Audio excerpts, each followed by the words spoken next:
কতগুলো বক্স বের করছি দেখছেন, ঘরের যত ডিব্বা ডাব্বা আছে সব খুঁজে খুঁজে বের করতেছি, কারণ ঘরের মধ্যে আম বেশি হয়ে গেছে, পুরো আমময় জীবন হয়ে গেছে।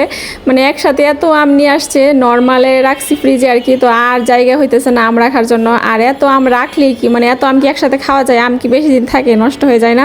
তো এখন হচ্ছে অঙ্কিতার বাবা বুদ্ধি করছে, আম কেটে কেটে নাকি বক্সের ভিতরে ভরে তারপর হচ্ছে ডিপে রেখে দিব। তো ও এখন সব আম কাটতেছে, দেখেন কতগুলা কাটছে। তো আমি বক্স ধুয়ে দিয়ে হচ্ছে ওকে দিতেছি। আর দেখেন ফ্রিজে শুধু নর্মালে শুধু আম আর আমই রাখা হয়েছে, একসাথে 25 কেজি আম নিয়ে আসছে। তো যখন যে আমটা আসতেছে সেইটাই আনতেছে। তো এখন হচ্ছে আনছে হচ্ছে রূপালি আম, তো এটা হচ্ছে একসাথে 25 কেজি নিয়ে আসছে। তো নর্মালে তো রাখছি, সব আম একসাথে আবার পেকে গেছে, কাঁচা আনছিল আর কি। তো এখন নর্মালে রাখছে, আর জায়গা হইতেছে না। এখন হচ্ছে এই জন্য বক্সে পরে তারপর হচ্ছে ডিপে রাখবে। এই যে দেখেন সবগুলো বক্স ভরছে। তো বেচারার আম কাটতে কাটতে 1 ঘন্টা লেগে গেছে। ভেবে চিন্তে কাজ না করলে তো এরকমই হবে।